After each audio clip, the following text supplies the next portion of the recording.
자, 이 지문은 출제 가능성 굉장히 높기도 하고 난이도가 있어서 같이 보는데 내용 이해가 되게 어려운 이유가 왜 그러냐면 원래 양자역학이 논리적으로 설명하기 되게 힘들어. 왜냐면 우리 상식하고 되게 안 맞아요. 이게 무슨 얘기냐? 얘들아 잘 봐봐. 참이다라고 하면 참이지. 참이면서 거짓일 경우는 우리 현실 세계에서 굉장히 보기 힘들거든요. 지금 내가 오른쪽으로 얘를 돌리고 있어. 근데 얘가 동시에 왼쪽이 중첩된 경우는 보기 되게 힘들다니까요. 이런 건 가능하지. 앞과 뒤는 둘 중 하나만 가능한 거야. 근데 예를 들면 굉장히 빠른 속도로 왔다 갔다 하면 앞뒤가 중첩돼 보이지만 이거 사실 중첩된 게 아니라 굉장히 느린 속도로 보면은 앞이고 뒤예요. 그러니까 우리의 현실 세계, 우리의 거시 세계에서는 상호 베타 상태나 중첩 상태를 볼 일이 거의 없는 거야. 그러니까 우리가 관측이 불가능하기 때문에 애당초 그걸 본 적이 없기 때문에 그런 경우는 존재한다고 생각도 못 하는 거야. 근데 예를 들면 이런 거야, 얘들아. 자, 이 핸드폰은 지금 꺼져 있니, 켜져 있니? 알 수가 없어. 내가 관측하기 전까지는 알 수 없다요. 핸드폰은 꺼져 있다, 아니 켜져 있다. 논리적으로 봐도. 논리적으로 중첩된 상태가 있는 거야. 다시 본다. 켜져 있다가 참이라고 해보고 이 핸드폰은 켜져 있다 또는 꺼져 있다. 자, 봐. 그럼 우리는 봐. 얘는 실제로 켜져 있거나 꺼져 있을 수 있는 둘 중 하나이기 때문에 이 핸드폰이 켜져 있다라는 진술은 참 아니면 거짓 둘 중 하나로 생각을 한다는 거야. 여기까지 이해되셨어요? 다시 돌아올게요. 그래서 철저하게 벤 다이어그램을 그리고 이게 여기다 써놨다시피 18이 양자역학 지문하고 19 가능 세계가 엮이면서 얘가 나온 거야. 그러니까 제가 이거 해설 강의 지금 다시 찍는 이유가 있는데 이거 제가 올해 해설 강의 했었잖아요. 솔직히 말씀드리면 해설 강의를 했을 때 제가 이 지문에 대한 이해도가 절반이 안 됐던 것 같아요. 왜 그런지 생각을 해보면 그 당시 저는 이 지문을 독립적으로 봤어요. 근데 나조차도 배경지식이 연계된다, 기존 기출이 연계된다는 전제를 놓치는 거야. 왜? 어쩔 수가 없는 것 같아. 왜? 눈이 앞에 보이는 정보는 이 정보밖에 없으니까. 다시 돌아옵니다. 그래서 이 지문은 철저하게 18 양자역학 지문하고 19 가능 세계를 엮어가지고 보시지 않으면 이해가 굉장히 어렵다는 거. 그리고 지금 이미 학교 선생님들은 따라오시고요. 이게 사실 학교 선생님과 학원 선생님들은 솔직히 얘기할게. 학교 선생님들이 압도적으로 유리한 게임이야.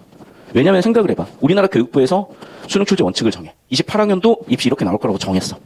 그럼 그걸 가지고 연수나 재교육을 누구를 공식적으로 시키겠어요? 학교 선생님들이야. 근데 사실 학교 선생님들은 뭐 그렇게 열심히 안 하셔도 지장은 없고 그거 외에도 하실 일들이 많아. 그런데 그 중에 되게 열심히 하시는 선생님들도 계실 거고 그런 선생님들이 내신에서 문제를 제대로 내버리면 이게 어마어마하게 변별되더라는 거야. 자, 봐. 얘들아, 다시 한번 얘기한다. 이거 우리 배경지 없으면 못 푼다라고 전제하세요. 그냥 그게 제일 편한 설명이고 그거 가지고 설명을 해야 이 지문이 설명이 돼. 자, 우리 고전 논리에 대해서는 이미 18에서 배웠어. 고전 논리는 뭐냐면 참 아니면 거짓만 있는 거야. 맞잖아. 내일 비가 온다. 내일 대보면 참 아닌 거짓 판정이 되잖아요. 그래서 둘 중 하나인데 이거 그냥 넘어가시면 안 되고 무조건 벤 다이어그램을 그려주세요. 그러니까 모든 진리치는 참 아니면 거짓인 거야. 자, 양자역학에서는요, 이거야. 양자역학, 고전역학을 만들어 보자면 이런 겁니다. 왼쪽 스핀이냐 오른쪽 스핀이냐 둘 중 하나만 존재하는 거야. 참 동시에 거짓 또는 오른쪽 스핀과 왼쪽 스핀이 중첩될 수가 없어. 상호 베타 상태가 공존할 수가 없어. 이어지죠, 기존 기출들. 그래서 무조건 참 아니면 거짓이야. 그럼 봐봐. 참 거짓은 동시에 성립할 수 없는 모순관계죠. 서로 모순관계이기 때문에 참이 아니면 거짓이고 거짓이 아니면 참이야. 이해되셨어? 그럼 봐. 참이 아니면 거짓이고 거짓이 아니면 참이다. 이걸 뭐라 그랬다? 배중률이라 그랬다. 이것도 우리 일부 가능 세계에서 이미 배운 거야. 됐죠? 자, 그럼 봐. 하나의 진술이 참 동시에 거짓, 즉 교집합이 있을 수가 없다. 이 교집합은 존재하지 않는다. 이게 고전 논리에서의 상식이에요. 이해되셨죠? 여기까지? 그게 바로 뭐라고? 모순율이야. 자, 그런데 이 문장은 거짓이다를 보면 달라. 자, 우리가 이 지문을 그냥 처음 본다고 전제하고 하는 시험이 이제 아니라니까요. 그래서 내가 여기다가 구조들을 쭉 그리면서 나는 이 문장이 있는지 몰랐어요. 그러니까 나는 한 달락 끊고 구조도 그리고 한 달락 끊고 구조도 그렸거든. 근데 내가 요즘 잘 때마다 진짜 양자역학 유튜브를 봐. 참 진짜 잘해요. 양자역학 유튜브를 보고 보니까 이거 양자역학 설명하려고 온 거네 라고 보이면서 그냥 내가 나도 모르게 그냥 이 문장을 예시로 들게 되더라고. 자, 봐. 이 문장은 참이다. 참이라고 전제하면 당연히 참이죠. 이 문장은 참이다. 자, 이게 참이라고 전제해봐. 참이지. 자, 다시. 이 문장이 참이라고 전제해봐. 이 문장은 참이다. 참이잖아. 맞죠? 근데 봐. 이 문장이 거짓이라고 전제해봐. 그러면 이 문장은 참이다라는 진술은 거짓이 되는 거죠. 이해됐어? 그러면 당연히 이 문장에 대해서 참이라고 전제하면 결론도 참이고 거짓이라고 전제하면 결론도 거짓이야. 모순적 상황이 벌어지질 않아. 그런데 이 문장은 거짓이다를 가지고 판정을 하잖아. 잘 봐. 이 문장이 참이라고 전제해볼게요. 그럼 참인데 거짓이라고 그랬으니까 거짓이죠. 반대로 이 문장을 거짓이라고 전제해볼게. 그러면 거짓이니까 거짓이라고 제대로 했으니까 참이라는 결론이 나와버리잖아. 참 동시에 거짓이 중첩된 상태가 존재한다니까. 이게 말로는 이해가 잘 안 돼. 왜? 이게 언어적으로 설명이 한계가 있어요. 그런데 벤 다이어그램은 간단하다니까. 즉 무슨 얘기야? 고전 논리는요, 고전 역학은요, 어떤 물체의 운동 상태가 왼쪽 스핀이냐 오른쪽 스핀이냐 둘 중 하나만 존재한다고 보는 거야. 그래서 오른쪽 스핀이 아니면 왼쪽 스핀이야. 왼쪽 스핀이 아니면 오른쪽 스핀이야. 참이 아니면 거짓이고 거짓이 아니면 참이야. 이것만 있다고 본 거예요. 그런데 양자역학 하는 사람들이 보니까 그게 중첩돼 있다가 관측이 결정을 하더라는 거지. 이게 이해가 잘 안 돼요. 근데 내가 요즘 일주일 내내 불면증 때문에 일주일 내내 양자역학 유튜브 보다가 자보니까 이게 이해가 된 거야. 나도 모르게. 듣다 보니까 하고 받아들이더라고. 자, 무슨 얘기냐? 다시 봐. 이 문장은 거짓이다를 가지고 다시 한번 보자면 봐. 분명히 왼쪽 스핀이거나 오른쪽 스핀이 경우만 있겠지만 중첩된 경우도 존재할 수 있다는 거야. 다시 봐. 여기 빨간색을 보면요. 이 빨간색은 참이라고 전제하지만 결론 거짓 나올 수 있죠. 거짓이라고 전제했지만 결론 참일 수 나온 영역이잖아. 다시 참이라고 전제했지만 거짓인 영역이죠. 거짓이라고 전제했지만 참인 영역이라고. 이해됐어? 그러니까 수학 기호로 벤다이어그램 보니까 직관적으로 바로 보이고 처리가 될 거예요.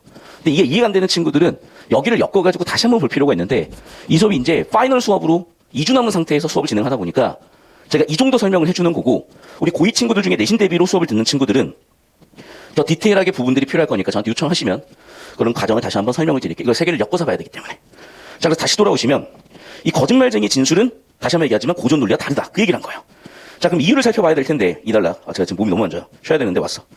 자, 우리 고3 애들 수능 2번 남아서 제 목숨을 갈아 넣어서 왔는데 반도 안 왔어요. 제 탓입니다.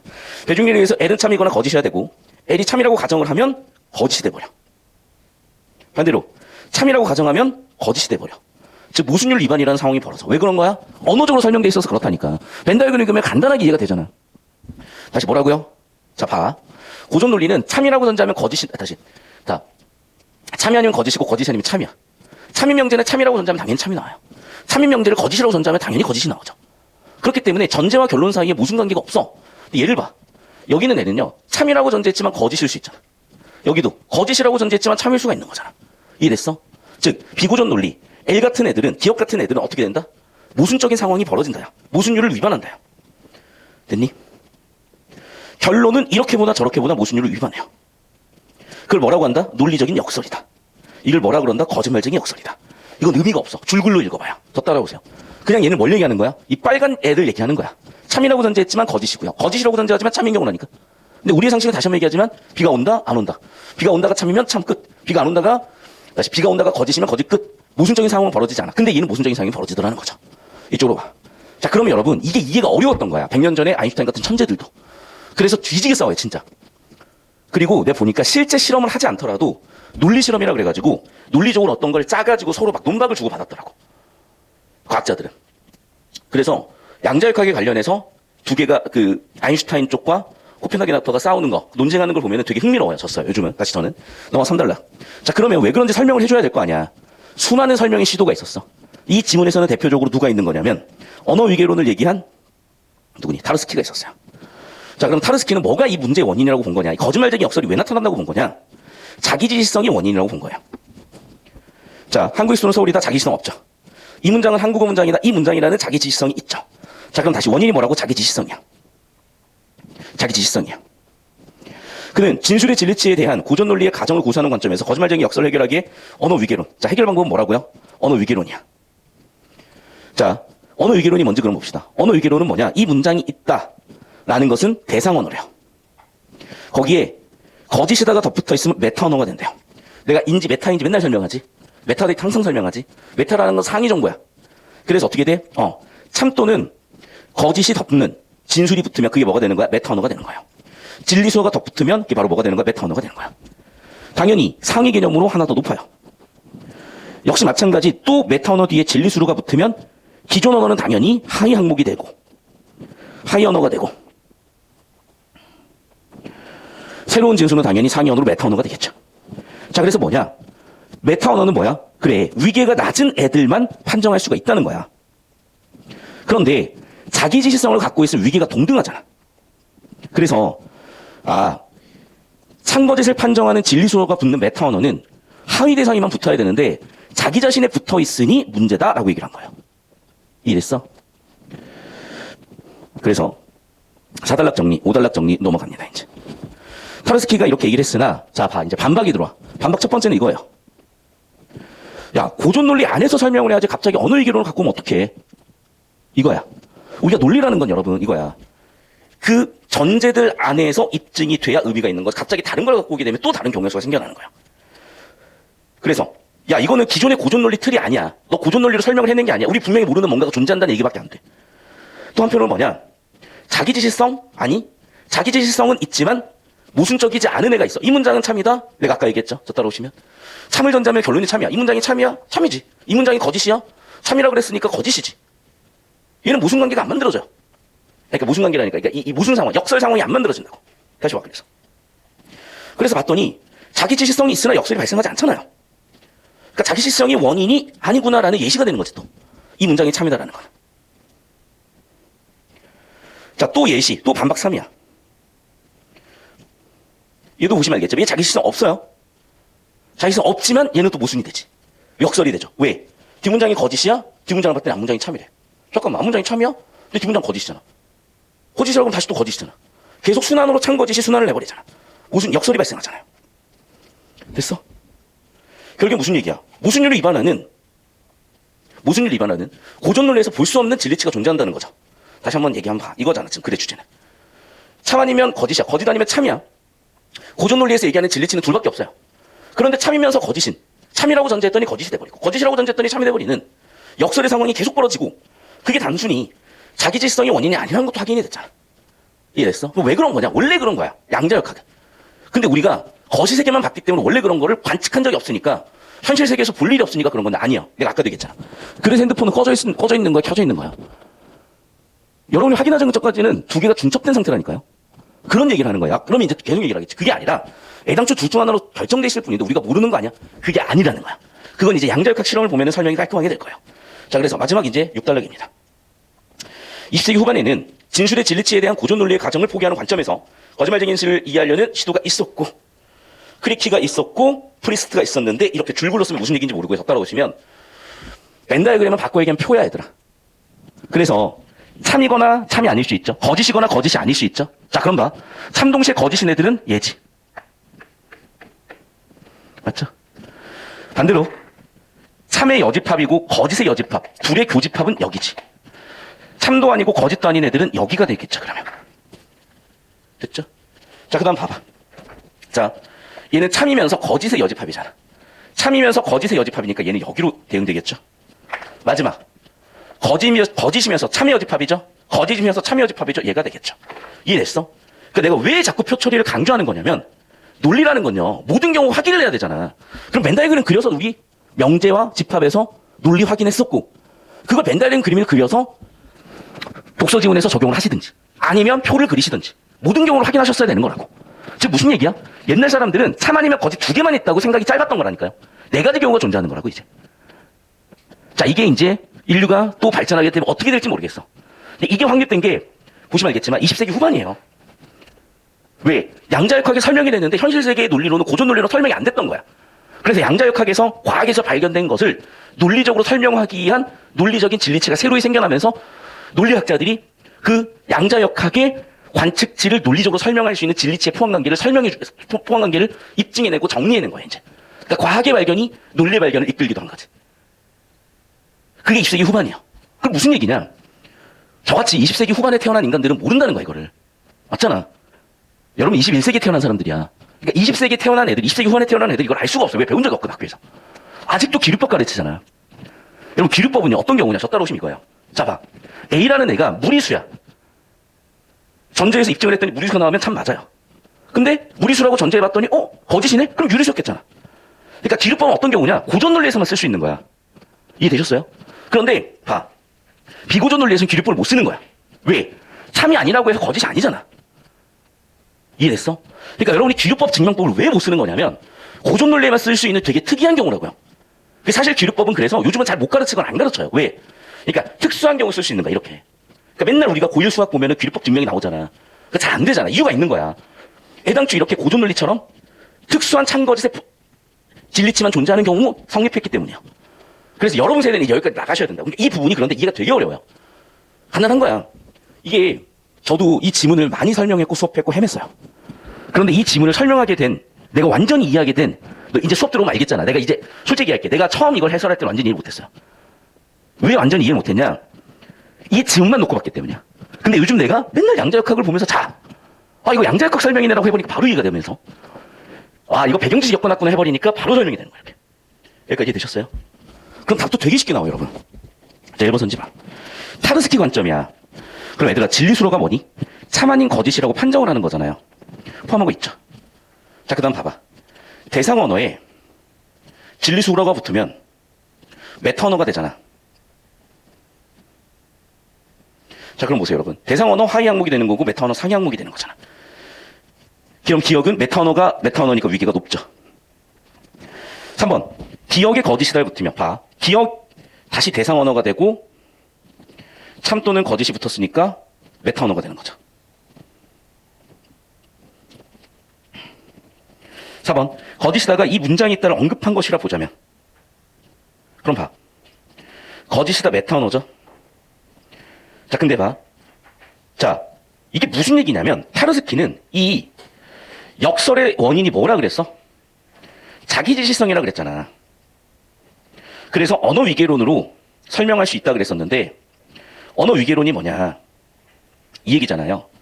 대상 언어가 있고 진리수로가 있고 그럼 메타 언어가 되는데 메타 언어는 상위 항목이고 여기는 하위 항목이어야 되니까 위계가 동등하면 메타 언어가 될 수 없다는 이 얘기잖아, 지금. 이해됐어? 그러니까 거짓이다가 이 문장을 언급한 것이라 본다면, 즉 자기지시성이라고 본다면 얘는 자기지시적인 문장이고 위계가 동등한 애인데 진리수로를 붙였으니까 그게 문제가 된다. 그래서 역설은 해소가 된다. 이게 글의 전개 방식이었잖아. 내용이 얘는 둘째 치더라도. 그러니까 정답 4번 설계가 된 거라고. 마지막 5번. 그럼 4, 5번 똑같은 거 얘들아. 자, 봐. 기억 뒤에 참이다에 덧붙여서 새로운 진술을 만들면 기억은 다시 한번 뭐라고? 대상 언어요. 그 다음에 참 거짓에 대한 얘기라는 거는 진리수로야. 그럼 결과 기억이 참이다 또는 기억이 거짓이다 다 뭐가 되는 거야? 메타 언어가 되는 거야. 그럼 기억에 포함된 거짓이다는 새로 만들어낸 진술에 대해서 왜 언급을 하냐고요, 지금. 위계가 동등하니까 언급할 수가 없지. 다시 한번 얘기하지만. 그게 4번하고 똑같은 논리잖아. 다시 한번 얘기할게. 이 사람의 주장은 뭐야? 역설이 왜 생겼다? 자기지성 때문에 생겼다. 지금 무슨 얘기야? 참거짓을 판정하려면 하위 항목에 대해서만 할 수 있다. 근데 위계가 동등한 애들을 참거짓을 판정해놨으니까 틀렸다. 이 얘기잖아. 그러니까 4번 선지. 자, 이 역설 관계가 왜 생겼어? 위계가 같은 애를 참거짓 판정했기 때문이야. 그래서 이 역설의 상황은 이렇게 설명할 수가 있어. 그게 지금 4번 선지에 나와 있는 이 내용이라고. 근데 이거를 자꾸 내용이라고 하면 무슨 얘기인지 꼬여. 왜? 언어적으로 이해하려고 하니까. 그게 아니라 다시 한번 얘기할게요. 구조를 봐. 역설을 해결하기 위해서 언어 위계론을 가져왔지. 자, 그럼 봐. 왜 이 역설이 생긴 거야? 자기지시성 때문에 생겼다니까. 그렇게 설명을 하고 그렇게 해결했다고요. 타르스키는. 이해됐어? 그러니까 타르스키의 주장은 뭐야? 왜 역설의 상황이 생겼어? 위계가 동등한 애들끼리는 진리수를 붙이면 안 되는데, 메타 언어가 될 수가 없는데, 위계가 동등한 애들을, 자기지성이 있어서 위계가 동등한 애들을 메타 언어로 만들어 버렸으니 그게 역설의 원인이야. 그래서 역설이 생긴 거야. 라고 설명을 했잖아요. 그게 이 역설을 해결한 거라고 이 지문에서 설명을 했잖아. 구조적으로. 이해됐어? 그러니까 다시 한번 자기 지시성을 원인으로 이 문제를 해결할 수가 있었다라는 게 타르스키의 논리 구조예요. 됐니? 그럼 타르스키의 논리 구조는 뭐야? 다시 한번 얘기하지만 메타 언어는 하위 항목만 적용한다니까. 근데 얘는 위계가 동등하잖아. 위계가 동등하니까 언급할 수 없지. 하위 항목만 더 언급할 수 있는 거니까 진리수로로. 여기까지 이해되셨어? 그러니까 자꾸 내용 이해로 들어오는 것도 좋은데 그거는 차차 되어 갈 거예요. 지금은 구조 처리가 우선인 거고 내가 배경적으로 설명해드렸었던 양자역학 설명이다. 상호 베타 상태의 공존, 참과 거짓이 공존하는 상태에 대한 설명이다. 라고 이해를 하시면서 가셔야 돼. 자, 계속해서 2번 문제 볼게요. 이제 니은에 대한 거. 니은은 뭐야? 반박하는 거야. 타르스키에 대해서. 그러니까 글이 문제가 되게 잘 설계되어 있다고. 즉 무슨 얘기니? 자, 어떤 문제 상황에 대해서 나름대로 타르스키가 설명을 하려고 했으나 다시 한번 이것에 대한 비판이 박힌 게 니은이잖아. 자, 그럼 봐. 지금 비판 첫 번째는 뭐였다고? 여기 나와 있다시피. 왜 언어 위기론의 규칙을 새로 가져와? 두 번째는 야, 자기지시성이 있어도 역설 없잖아. 세 번째는 자기지시성이 있어도 역설이 없잖아. 같은 반박 1, 2, 3 예시까지 설명을 해놨다고. 자, 그럼 봐. 다시 한번 얘기할게요. 니은은 뭐였다고 여기 나와 있다시피. 왜 고존 논리 틀 안에 설명을 해야지 언어 위계론에는 새로운 전제를 갖고 오는 거야. 이 얘기잖아요, 지금. 언어 위계론을 가져왔다. 이 얘기가 들어가줘야지. 그러니까 언어 위계론은 여기서 뭐니? 이거죠. 대상 언어는 상위 항목이고 메타 언어는 상위 항목이잖아. 이게 언어 간의 위계를 결정하는 거잖아. 그러니까 언어 위계를 왜 꺾었어? 이 얘기인 거잖아요, 지금. 이해됐어? 그러니까 4번 선지 같은 거는 봐. 거짓이다와 참이다가 어떻게 높다 낮다야. 이거 가지고 이제 장난친 거죠. 언어 위계론 가지고. 당연히. 무슨 말 알겠니? 그러니까 자꾸 내용 일치로 왔다 갔다 할 수가 없는 문제인 거고 뭐 나름대로 이해를 잘 하셔서 풀으실 수도 있는데 제 생각에는 그냥 이것만큼 깔끔한 해설이 없어. 그러니까 왜냐하면 제가 이 한 지문을 설명하기 위해서 잘 때마다 30분씩 설명하기 위해서는 아니었어. 그냥 자기 위해서 요즘 갑자기 그냥 양자역학하고 시뮬레이션 우주론이 너무 흥미롭더라고요. 미쳤나 봐. 그래갖고 그거를 맨날 자기 전에 한 2, 30분씩 봤더니 어느 순간 얘가 다 돼버리더라고요. 그래놓고 이 지문을 다시 봤더니 아 이거 양자역학 설명이구나. 아 18 양자역학 고전역학 그러면서 양자 컴퓨터 그러면서 비고전 논리에 19 가능세계 엮어놓은 거구나. 아 19 가능세계가 18 양자역학과 엮이면서 24학년도 EBS 이 지문으로 나올 수 있을 것이고 이걸 언어적으로 설명했을 때 설명이 안 되지만 벤 다이어그램으로 그려버리면 깔끔하게 처리가 되는 거구나. 우리는 생각이 짧았구나. 참 아닌 거짓말 있다고 생각을 했구나. 근데 그게 아니라 참과 거짓이 중첩되어 있거나 참도 거짓도 아닌 진리치가 있을 수도 있는데 20세기 후반까지도 그걸 몰랐겠구나. 나 같은 20세기 후반 태생들은 그러니까 모르는 거지. 근데 여러분은 이제 21세기 태어난 인간들이니까 당연히 이제 여기까지도 시야가 넓어지셔야 되겠죠. 그러니까 내가 이거 백날 설명해봐야 이해도 못해. 영감님들은. 근데 솔직히 부모님들하고 제가 여러분하고 말이 통하겠죠. 왜? 내 직업이니까. 여러분 부모님도 잘 말이 안 통해요. 그러니까 여러분들 이런 것들 잘 이해하시면서 하시라고. 맥락을 잘 잡으시라고. 자, 계속 봅시다, 이제. 자, 그 다음에 이제 비교대조야. 학자들이 크리키가 있고 프리스트가 있고 한 명도 누구 있었냐? 타르스키. 세 명 있었잖아. 이해됐어? 자, 그럼 마지막 단락에 나와 있다시피 크리키와 프리스트는 고전 논리가 아니잖아요. 근데 타르스키는 자기는 고전 논리라고 착각을 하고 있었지만 고전 논리 안에서 설명을 못한 거야. 그리고 크리키와 프리스트는 비고전 논리로 설명을 한 건데 마지막 단락을 보시면 알겠지만 크리키는 뭐래요? 참도 거짓도 아닌 진리치가 있대. 참도 거짓도 아닌 진리치. 저 따라와봐. 참도 거짓도 아닌 진리치. 어딜 얘기하는 거야? 노란색. 저 다시. 그러면 우리 그렸던 벤 다이어그램을 보자면 참도 아니고 거짓도 아닌 진리치죠. 프리스트는 참 동시에 거짓이래. 우리 교재판 빨간색으로 체크해놨으니까 빨간색으로 형광펜 쳐볼게요. 이해됐어? 그러니까 구조도 그림하고 비교해가면서 구조도 벤 다이어그램 비교해가면서 가셨어야 되는 거고 지문이 꽤나 난해하지만 저 따라오시면 저 이거 벤 다이어그램으로 설명 다 했어요. 벤 다이어그램으로. 언어적 진술도 거의 없어. 그냥 벤 다이어그램으로 설명하는 게 훨씬 빠르고 정확해. 왜? 니네 다 수학은 하잖아. 수학을 많이 하잖아. 그러니까 차라리 이걸 수학기호로 쓰는 게 훨씬 이해가 빠르더라고. 그래서 제발 여기 나와 있는 벤 다이어그램으로 이해해가지고 이 지문을 처리하시는 게 가장 빠르고 정확합니다. 마지막 표까지. 얘랑 동치명된 거고. 다시. 그래서 아까도 얘기했지만 1번 문제 다시 한번 얘기하자면 타르스키는 거짓말쟁이 문장의 역설의 원인이 뭐야? 자기지시성 때문이야. 왜? 언어는 위계가 있는데 메타 언어인 상위 언어가 하위 언어를 상거짓이라고 판정을 할 수 있는데 자기지시성이 있는 애들은 위계 같은데 왜 판정을 했냐고. 그게 애초 잘못된 거라고. 그러니까 자기지시성이 있다고 본다면은 타르스키 입장에서는 역설은 해소되는 거죠. 왜? 자기성이 있는 애들, 위계가 같은 애들끼리는 상거짓 판정하면 안 되니까. 근데 해놨으니까 역설이 생겼네. 라고 설명을 한 거야. 타르스키는. 그러니까 정답 4번이야. 근데 그런 타르스키의 반박은 세 가지가 있었지. 그 중에 대표적인 게 뭐야? 아니 고전논리처럼 설명해야지 왜 언어위계론 갖고 왔어? 그래 주제도 역시 타르스키 언어위계론이었다면 2번 선지 정답 선지 설계 끝. 자, 그 다음에 이제 3번 선지 다시 한번 보자면 이제 세 명을 비교하는 거예요. 1번 크리키는 아까도 얘기했지만 뭐 하는 사람이야? 비고전 논리 얘기하는 사람이라니까. 그리고 봐, 비고전 논리에서는 거짓말쟁이 진술이 대표적으로 배중률이 부합하지 않잖아요.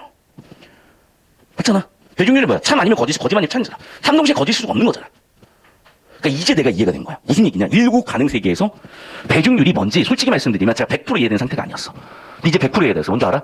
양자역학에서 관측 전에 중첩된 상태가 바로 배중률이 아닌 경우야.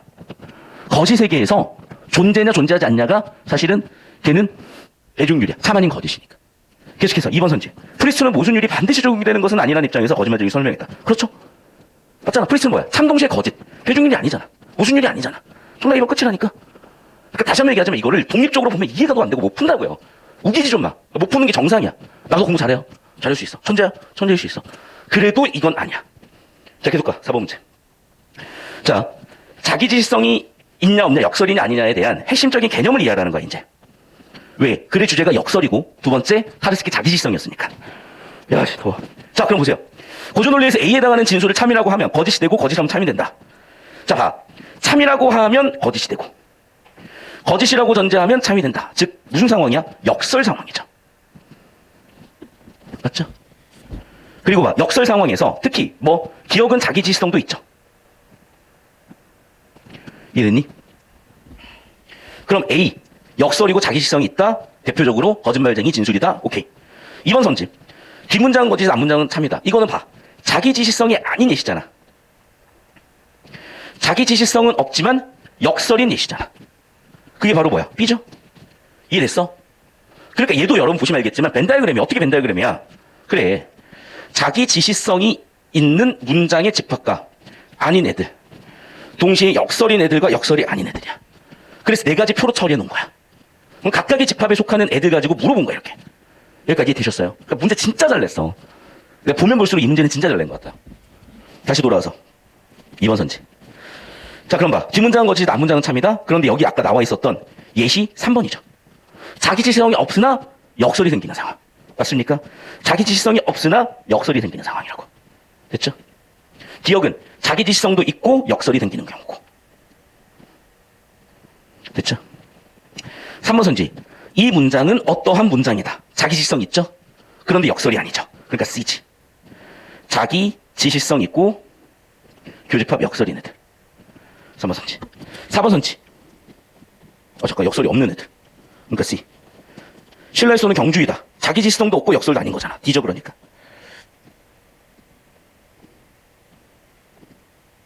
이해됐니? 그러니까 여러분, 얘가 그냥 나온 게 아니야, 지금. 저 따라오세요. 그러니까 사실은 지문 내용에 이해만 했다면 맨날 그리고 표 그려서 처리하면 돼. 근데 얘는 자기 지시성 유무와 역설의 유무를 가지고 네 가지 경우의 수를 나눠서 벤 다이그램도 처리해가지고 그 성격 가지고 A, B, C 정보를 분류해 놓은 거잖아. 다시 한번 와볼게요. 지문에서 이거는 기본으로 되는 거라니까. 이게 됐으면 자기 지시성과 역설이라는 진리치에 자기 지시성이 있냐 없냐, 역설이냐 아니냐, 진리치의 경우의 수 네 가지 집합의 포함관계로 여기다가 엮어가지고 이렇게 표 그려놓고 교집합이냐 뭐냐, 이 연습을 계속 시키는 거라고. 저 아이디어를 여기다 적용한 거잖아. 깔끔하게 답 나오는 거 보면 모르겠어요? 이걸 어떻게 내용의 일치로만 가려고 해. 기호 그려서 가는 거예요, 여러분. 야, 여러분, 니네가 적분을 말로 다 설명할 수 있니? 미분을 말로 다 설명할 수 있니? 수학적 수식이나 기호로 함축적으로 직관적으로 표현할 수밖에 없는 것들도 있는 거야. 자, 5번 선지. 자, 진리수로가 뭐니? 참거짓을 판정하는 애들인 거죠. 그런데 봐. CD, 역설이 아니라고 해서 참거짓 수로가 없는 게 아니잖아. 이해됐어? 정답은 5번. 맞잖아. 자기성이 있든지 없든지 간에, 예를 들면 봐. 얘는 자기성이 있든지 없든지 간에 참거짓 뒤에 붙어 있잖아. 진리수로 붙어 있잖아. 이해됐어? 자, 여기까지 이제 오셨고, 이제 마지막 5번입니다, 이제. 그러니까 여기서 한 번 더 나간 거야. 그럼 이제 어떻게 봐야 되겠어? 벤 다이그램을 그리시든, 저렇게 경우의 수를 나열을 하시든, 여러분 이제 지지고 볶는 시간 드릴게. 얘들아, 이게, 다시 한번 얘기할게. 이쪽으로 와봐요. 양자역하고 가능색이 엮여있는 지문이야. 그러니까 자, 지금, 왜냐면 봐봐. 이게 지금 가능색의 지문이 이 42번에 삼한관계 기억나요? 그러니까 42번이 왜 복수정답처럼 보였냐면, 연계출제됐기 때문이고, 그 이유는 왜 그런 거냐? 모순관계가 있고, 반대관계가 있잖아. 반대관계 삼한관계라고. 춥다, 덥다, 적당하다, 삼한관계라고. 그래서 모든 학생은 연필을 쓴다, 안 쓴다가 여기로 들어온 건데, 그 문제의 논란을 완결짓는 지문이었던 거야. 자, 그럼 가능색을 생각해 볼게. 모든 고등학생이 거짓말을 한다라는 진술에 대한 가능색을 생각하잖아요. 세 가지가 나와요. 모든 고등학생은 진실만 말할 수도 있고요. 모든 고등학생은 거짓말만 할 수도 있고요. 어떤 고등학생은 거짓말할 수도 있고 어떤 고등학생은 진실 얘기할 수도 있어요. 경우의 수는 세 가지라니까. 여기까지 이해됐어? 자, 그럼 봐, 얘들아. 일단 왼쪽은 차치하고요. 갑돌이 진술에 대해서 볼게. 자, T0. 갑돌이는 일단 고등학생이야. 이건 참이야. 고등학생이 갑돌이, T0. 갑돌이는 고등학생이다, 참이야. 갑돌이가 진술을 해요. 모든 고등학생은 거짓말을 한다고. 그러면 갑돌이 진술이 참이라고 전제를 하면 갑돌이 자기 자신도 고등학생이기 때문에 자기 진술이 거짓이 되는 거죠. 즉, 참이라고 전제했더니 자기 진술이 거짓이 되는 거야. 역설이 존재하죠. 자, 두 번째. 그러면 T1의 거짓을 또 판정을 해보자. T1의 거짓을 전제해보자. 봐. 우리가 역설의 관계를 확인하려면, 역설인지 확인하려면 참일 때 거짓이라고 결론이 났고, 거짓일 때 참으로 거짓으로 결론난지 확인하면 되잖아. 더 따라오시고. 자, 얘는 역설 관계 아니야. 참을 전제했더니 거짓이 났고, 거짓을 전제했더니 참이 났어. 얘는 역설 관계야. 됐죠, 여기까지? 그럼 다시 돌아와서. 자, 1구 가능세계야. 자, 여기서 모든 학생은 연필을 쓴다처럼 모든 학생은 거짓말을 한다의 부정이 뭐냐? 어떤 애들은 참말을 한다잖아. 이해됐어? 모든 애들은 거짓말을 한다의 반대는요. 부정은 어떤 애들은 참말을 한다야. 자, 봐. 자, 세 가지 가능세계가 있다니까. 세 가지 가능세계에서 모든 애들은 거짓말을 한다가 아니면 얘 또는 얘잖아요. 가능세계는 세 가지니까. 고등학생이 참말을 한다, 거짓말을 한다를 가지고 가능세계를 분류를 하면 100% 참말하거나 100% 거짓말하거나 뭐 섞여 있거나. 그럼 다시 한번 얘기할게. 모든 학생이 거짓말을 한다가 아니라고 하면 얘를 제외한 얘 또는 얘잖아요. 가능세계는. 이해됐어? 자, 그러면 가능세계 얘일 때 이 진술의 참거짓 판정해봐. 어떤 학생은 참말을 한다. 참이죠? 맞잖아. 어떤 학생은 참말을 한다. 여기서는 참이죠? 하지만 여기에 속해버린 거짓이 되죠. 이해됐어? 즉 정리하면 어떤 학생은 참말을 한다라는 명제는 이 가능세계에서는 참이 되고요. 이 가능세계에서 여기에 속하면 참이지만 이 가능세계 여기에 속하면 거짓이 되는 거야. 즉 거짓을 전제했지만 참이 될 수도 있고 거짓이 될 수도 있잖아요. 거짓을 전제했지만 거짓인 경우면 역설이 아니잖아. 이해됐어? 그러면 지금 갑돌이가 여기에 속하면 되는 거잖아. 이해됐니? 이해됐어요? 그럼 봐. 어떤 학생은 참말을 한다가 여기라고. 근데 거기에 속하지 않는 여기에 속하면 거짓이 되면서 거짓을 전제했는데 거짓이 나오는 역설관계가 아닌 경우가 되잖아. 이해됐어? 그래서 다시 한번 얘기하지만 내가 얘가 왜 100%빵 이해됐는지 보니까 아까도 얘기했지. 양자역학 유튜브 봐서 그렇다니까.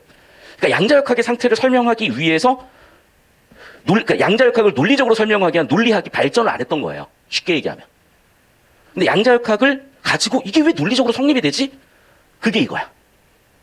이게 내가 약간 요즘 소름 끼치는 영역인데 뭐냐면 저 따라오시면 이게 학문들 간에 서로 융합을 한다 이런 부분인 거죠. 그러니까 양자역학을 논리적으로 설명을 못했다니까. 그러니까 아인슈타인 같은 천재들하고도 뒤지게 싸웠다고. 근데 그게 20세기 후반에 들어와서 확립이 된 거야. 그럼 이제 교과서에 들어와야 되는데 수학에서 본 적 있어요? 어떻게 다를 거야? 수학에서 P면 Q다가 참 동시에 거짓이라고 그러면 애들 미쳐버리지 이제. 논리학을 갑자기 넣을 수도 없는 거고. 결국에 국어에 짬처리 됐던 거야. 두 번째. 이제 우리가 이렇게 우리의 사고의 지평이 넓어진다는 게 이런 느낌인 것 같아. 그래서 뭐 저도 이거를 어떻게 한 게 아니라 그냥 과학 유튜버 보다가 양자역학 유튜버 보다가 이해가 빵 되면서 아 이걸 얘를 엮어가지고 양자역학으로 설명해줘야 애들이 이해를 하겠네? 아 그럼 얘를 줄구를 설명하고 있을 게 아니라 벤다이그램 그려져 버리면 진리치의 포함관계나 경우의 수를 말로 풀어낸 거니까 자꾸 줄굴에 눈이 어두워지면 안 되고 벤다이그램이나 가능세계를 가지고 설명을 해주면 그러면 깔끔하게 정리가 되겠구나. 왜? 논리학은 그런 학문이니까. 이겁니다.